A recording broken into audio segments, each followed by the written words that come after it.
Hola familia, qué felicidad estar hoy con ustedes a través de este medio. Wow, no se imaginan cuánto le extrañamos, cuánto le amamos, cuánta nostalgia tenemos por ustedes. Y para mí es una gran bendición que me puedan escuchar hoy a través de este medio y de verdad mandarles de parte de Hermes y mi persona un gran abrazo, besos para todos y muchas gracias de verdad por estar allí en su familia iglesia. Le damos la cordial bienvenida a todas las personas que vienen por primera vez, así que siéntate en casa. Bienvenido a nuestra familia iglesia Comunidad Cristiana Emmanuel. Y bueno, desde acá, miles de kilómetros de distancia, quiero hablarles sobre el cierre de nuestra serie Fe, Esperanza y Amor. Y justamente ustedes son la mayor evidencia del amor, el amor que nos han tenido, el amor por soportar que sus pastores estén fuera de Venezuela mientras fundamos una iglesia acá en Madeira, el amor que nos han tenido a través de sus oraciones y a través de confiar y tener fe en este proyecto hermosísimo que hemos iniciado acá en Funchal, en la isla de Madeira, lo cual es un grupo maravilloso que se agregan cada domingo nuevas personas y por lo tanto estamos muy felices, pero también extrañándoles muchísimo. Así que gracias y ustedes se merecen un gran aplauso. Y como les dije, vamos a hablar del amor. Yo me pongo a investigar los sinónimos de amor. Y cuando consigo los sinónimos de amor, los 4 primeros sinónimos, hallo que están ternura, predilección, apego y adoración. Y me quedé bastante sorprendido por estos sinónimos, porque me parecen locos, superfluos, como destornillados. ¿Qué es esto? ¿Cómo que esto es amor? O sea, parecen adjetivos del amor. Y imagínense, cuando dicen que amor es igual a ternura, me recuerda a mi mascota, a Hoshi. Es una perrita que amamos mucho, la extrañamos muchísimo y entonces Hoshi es espectacularmente hermosa y es una perrita súper inteligente, juega en el escondite, pero tiene, cuando se pone molesta, miren más o menos para que ustedes vean cómo es ella.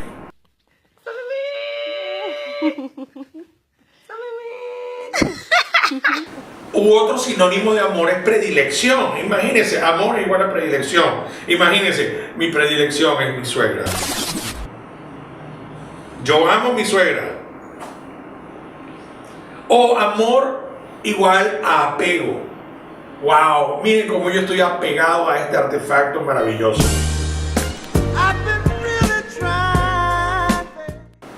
O te puedes imaginar la palabra amor como adorar. Como yo he escuchado de varias personas, yo adoro la serie Game of Thrones. Y yo, por favor.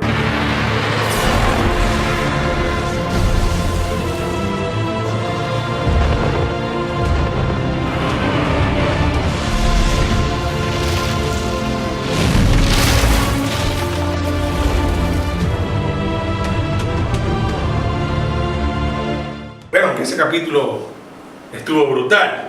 Y no estoy diciendo que estas personas, cosas, mascotas, gustos, les tenemos un aprecio, las amamos. Claro que sí, las amamos y nos encantan, pero eso no define el amor. Esto realmente no es el amor. Y me quedo sorprendido de que la gente tiene un mal manejo del verdadero concepto de lo que es el amor. Y no es que yo me las sepa todas. De hecho, hablar del amor, como les dije al principio, es un tema tan difícil que hoy me tocó conversarlo con ustedes y me coloca entre la espada y la pared. ¿Por qué? Porque muchas veces hay una gentecita que uno amaría que esté en este lugar.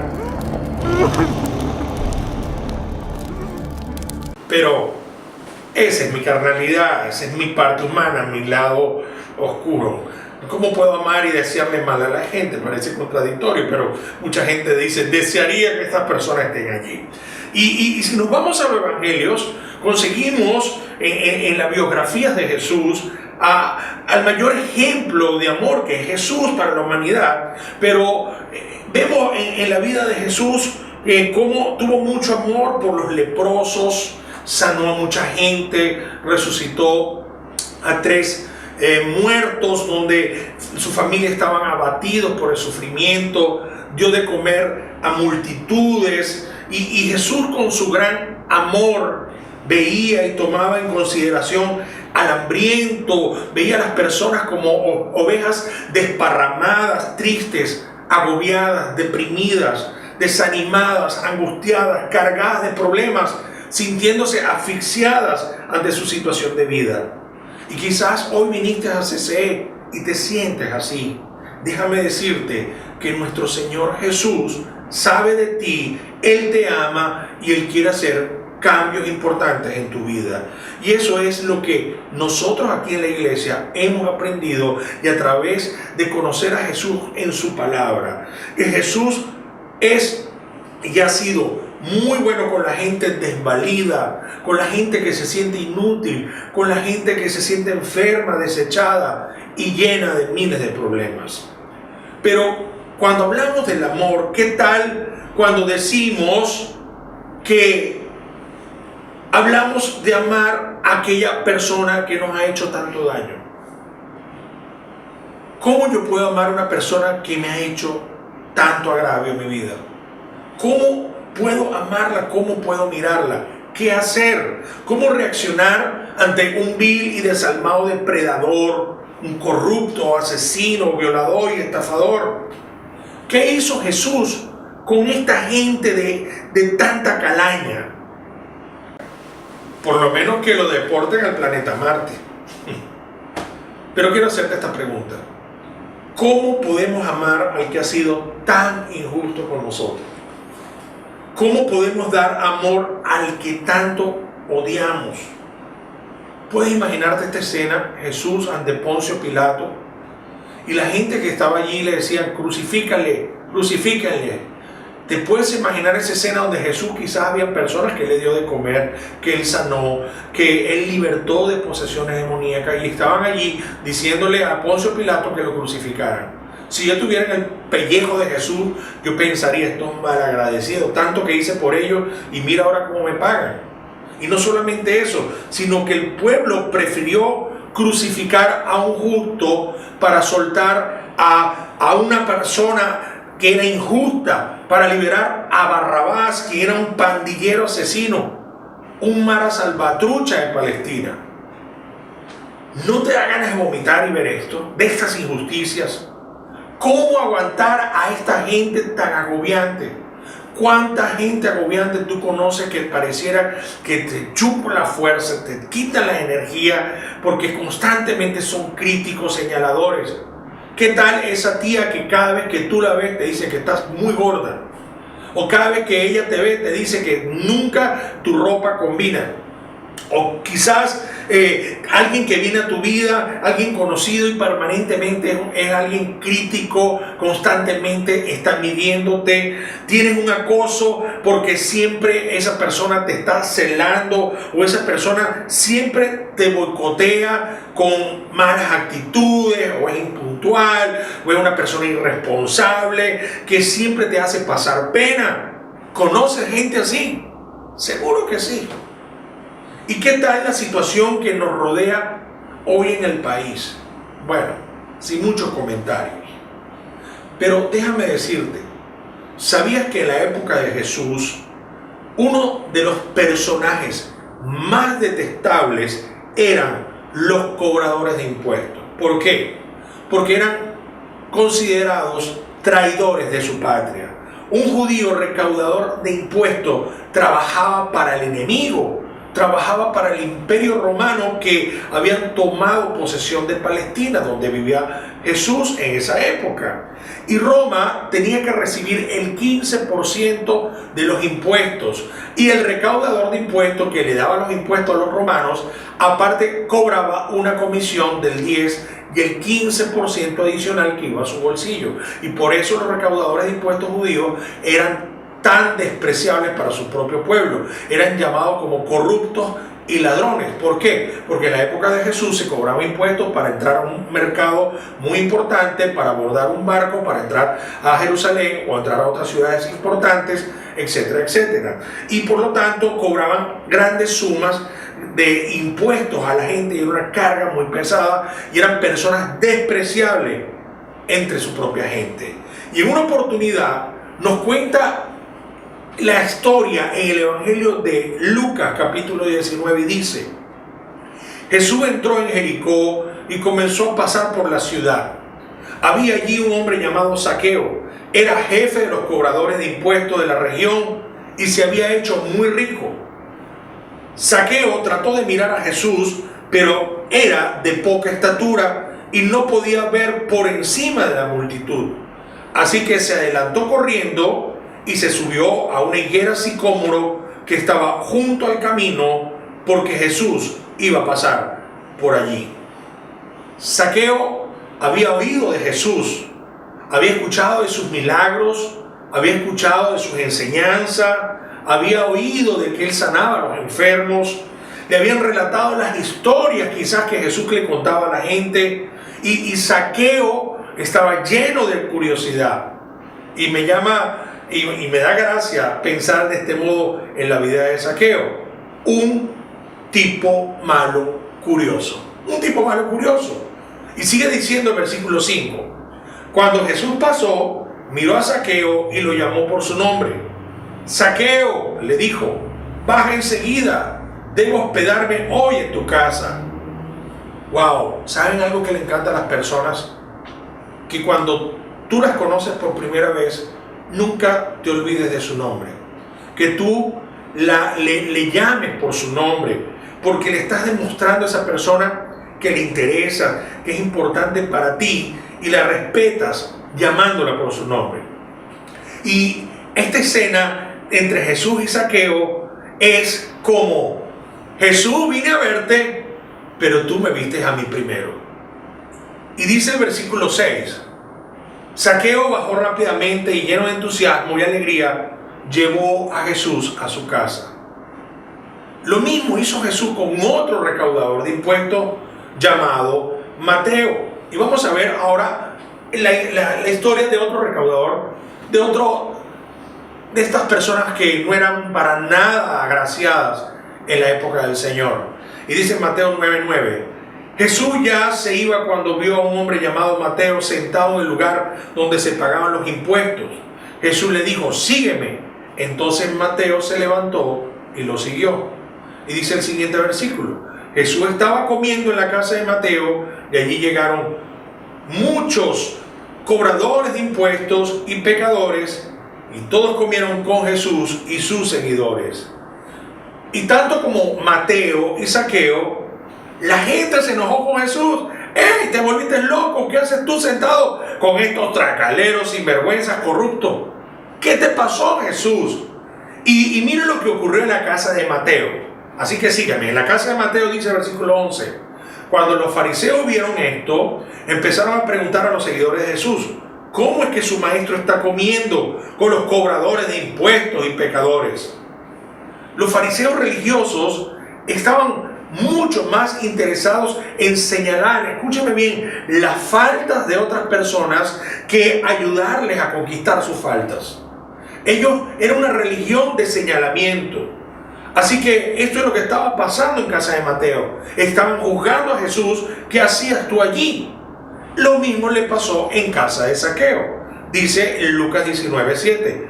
Pero la gente estaba disgustada y murmuraba: y fue a hospedarse en la casa de un pecador de mala fama. Y en ambas casas Jesús expone un verdadero concepto de lo que es el amor.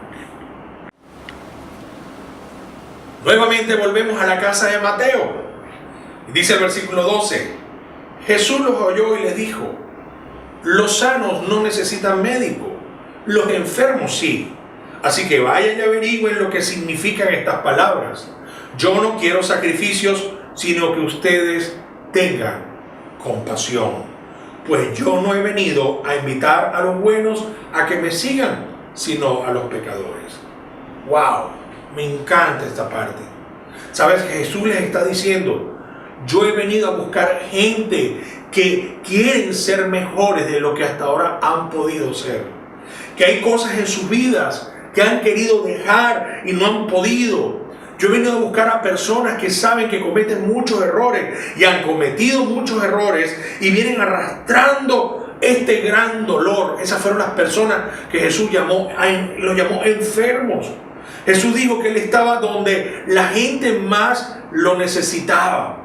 Jesús, cuando les decía que Él iba donde estaban los enfermos, no necesariamente estaba diciendo que los demás sí eran justos. No, Jesús estaba diciendo: yo no he venido a invitar a los que están tan satisfechos consigo mismos, que están convencidos de que no necesitan la ayuda de nadie, sino los que son conscientes de su pecado y se dan cuenta de que necesitan desesperadamente a un Salvador. Jesús está diciendo: los únicos que aceptan mi invitación son los que reconocen lo mucho que me necesitan. Y nuevamente regresamos a casa de Zaqueo. Y dice el versículo 8: mientras tanto Zaqueo se puso de pie delante del Señor y dijo: Señor, daré la mitad de mi riqueza a los pobres. Si estafé a alguien con sus impuestos, le devolveré 4 veces más. Jesús respondió: la salvación ha venido hoy a esta casa, porque este hombre ha demostrado ser un verdadero hijo de Abraham, pues el Hijo del Hombre vino a buscar y a salvar a los que están perdidos. ¡Wow! Jesús está mostrando, está exponiendo, está aquí develando lo que es el amor. El verdadero concepto del amor, mis queridos amigos, es la compasión. No es la ternura, no es la adoración, no es el deber, es la compasión. Ese es el concepto del amor. Así que hemos hablado de fe, se ha hablado de esperanza, pero cuando hablamos de amor es igual a compasión. Yo lo que veo en Jesús es que cuando hay un amor genuino, también hay una compasión genuina. Y todo amor que no sea compasivo no es un amor completo. ¿Qué tal si te vuelvo a hacer la misma pregunta? ¿Cómo puedo tener compasión por el que me ha hecho tanto daño? ¿Cómo podemos dar amor al que tanto odiamos? ¿Saben por qué nos cuesta tanto? Porque desde niños, nuestros padres o las personas que nos criaron, nos enseñaron lo que el que te ama, amas. Y el que no ame, el que no te trate, no lo amas. Así que ama al que te ama, y al que te trata mal, no lo ames. Ese es un chip que tenemos dentro de nosotros. Nunca nos enseñaron: ama al que te ama y ama aún con más compasión al que te trata mal. Nunca nos enseñaron así. Nos enseñaron todo lo contrario. ¿Saben? Aquí en Madeira, hace unas semanas, en mi tiempo de ocio, yo estuve viendo una serie que me tuvo enfiebrado. Es una serie que me encantó. Pero es una serie extraña. Se llama Breaking Bad. Quizás muchos de ustedes la vieron, ¿verdad? Y el que la vio, saben que es tremenda serie. ¡Wow! Breaking Bad nos habla sobre la vida de un profesor de química llamado Walter White. Y este profesor tenía cáncer en un pulmón y él dijo: me voy a morir. Su esposa estaba embarazada, iba a tener un bebé. Y por lo tanto Walter White dijo: tengo que dejarle algo a mi familia, a mi hijo mayor, que para cuando entre a la universidad. Y se dedicó a fabricar, como era profesor de química, anfetaminas, drogas. Y la trama es tan interesante que de ser un profesor cuchi, de ser un tipo tan agradable, se fue convirtiendo en un monstruo, se fue convirtiendo en algo terrible, en un mentiroso. Pero yo decía: Dios mío, cuando yo veía esta serie, este tipo es un genio de la mentira. Pero después el tipo mostraba un lado tierno. Y saben, el tipo que era un buen hombre, después se convirtió en un monstruo. Yo le tenía compasión. Yo vi esa serie con mucha compasión. Yo dije: wow, me da dolor por la vida de él, por todo lo que ha pasado y por aún las cosas malas que él hizo. Muchas veces no tenemos compasión cuando vemos una película y el malo se le escapa al bueno y le decimos ahí, pensamos que el malo se va a escapar del bueno. Cuando el ladrón roba y se escapa y comienza la persecución, apostamos más que se escape el ladrón que lo atrape. Muchas veces nosotros sacamos esa compasión, pero la compasión que le estoy hablando a través de esta serie Breaking Bad, para mí es una explicación chimba, balurda, de algo ficticio. Mientras que Dios lo hace en la vida real, en la vida de cada ser humano hoy en día. Lo del Señor, lo de nuestro Dios, su compasión, es real, no es ficción. Y ¿sabes qué me encanta saber?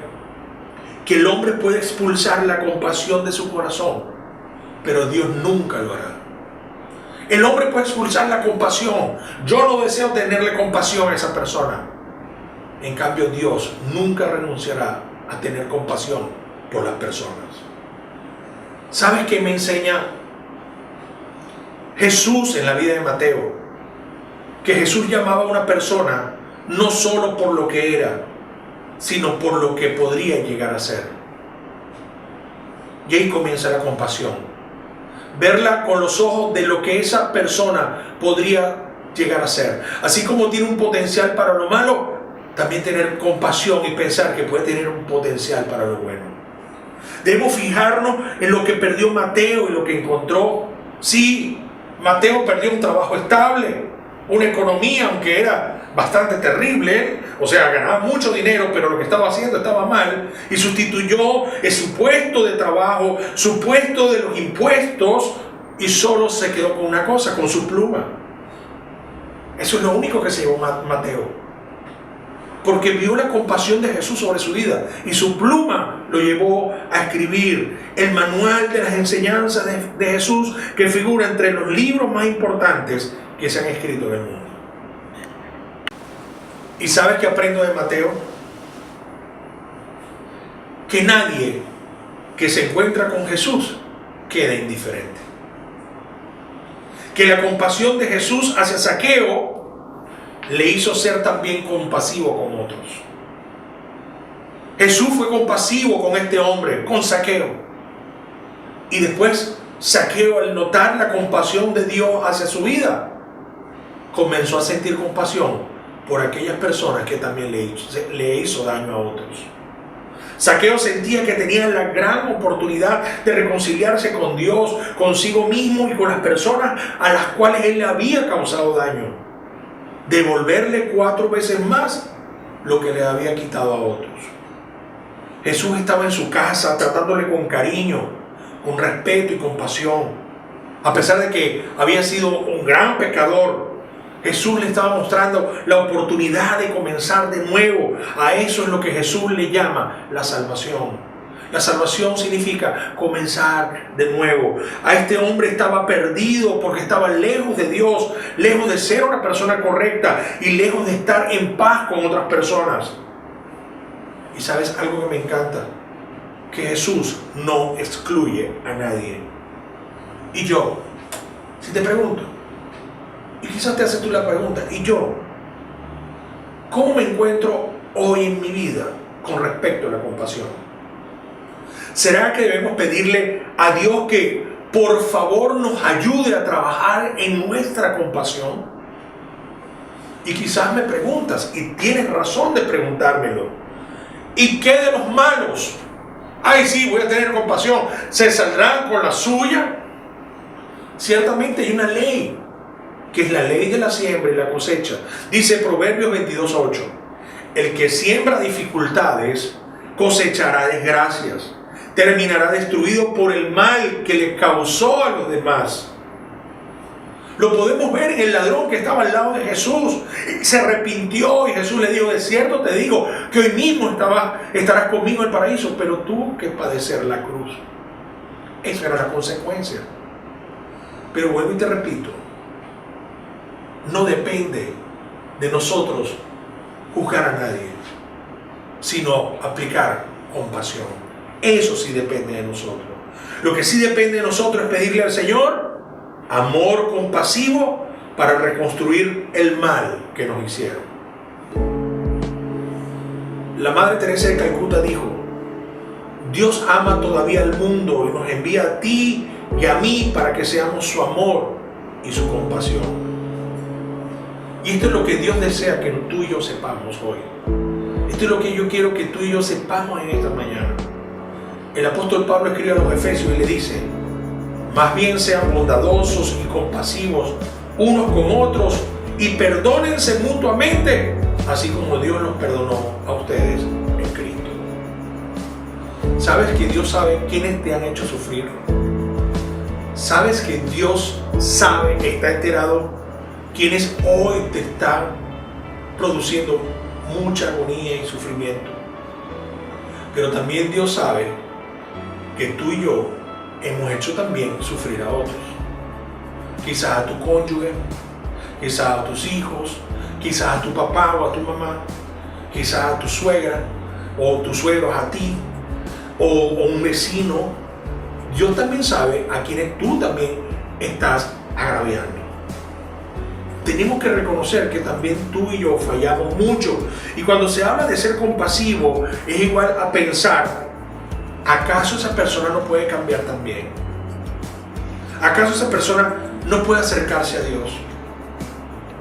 ¿Por qué no nos quitamos nuestros lentes de nuestra mirada de juzgar a la gente, de juicio y condenación, y nos ponemos los lentes de la gracia divina? Y podamos decir: ¿acaso esa persona no puede acercarse a Dios y su vida ser transformada? Por eso el apóstol Santiago escribe y dice: acérquense a Dios y Dios se acercará a ustedes. Estos dos relatos, Mateo y Zaqueo, nos muestran que ninguna persona es un caso perdido para Dios. Sí, ni ese mismo que tú estás pensando, ni ese mismo, justamente esa persona que tú estás pensando, no es un caso perdido para Dios. Hay que tener compasión. Jesús nos muestra la compasión de Dios, mostrándonos que sí es posible generar cambios en nuestras vidas y en la vida de otros. Pídele oración al Señor hoy, que nos vayamos llenos del Espíritu Santo en nuestra vida hoy de la iglesia, y que tú puedas cerrar ahí tus ojos. Si quieres, ponte de pie, por favor. Señor, te damos gracias por este día. Gracias por cada persona que ha venido por primera vez a nuestra iglesia. Gracias, Señor, porque queremos y hemos aprendido que amor es igual a compasión. Como tú tuviste tanta compasión por la humanidad, fuiste hasta la cruz por amor a nosotros. Señor, que no perdamos la fe, la esperanza y el amor. Señor, ayúdanos a tener compasión por nuestros gobernantes. Ayúdanos a tener compasión por las personas que nos rodean. Ayúdanos a ser compasivos con aquellos que nos han agraviado. Te pido, Dios, que tu Espíritu Santo hoy nos ayude. Que hoy comencemos a ver a estas personas con otra mirada, con los ojos de tu amor y tu gracia. Señor, y una vez queremos pensar que tú puedes transformar estas vidas y dar un cambio de 360 grados, y que sean personas, Señor, que puedan, así como el que es perdonado, perdona. El que ha sentido compasión, también da compasión. Te damos gracias, Señor, por este día. Gracias por nuestras familias e iglesias, en El Hatillo, en Vargas y acá en Madeira. Te pedimos que bendigas a nuestros hermanos, hermanas, a nuestras familias y a nuestra hermosa Venezuela y Portugal. Señor, nos vamos a este lugar con alegría, con tu paz, con tu amor. En la bendición del Padre, del Hijo y del Espíritu Santo. Amén. Un fuerte abrazo, mis queridas y queridos. Les amamos. Gracias. Nos vemos el domingo que viene.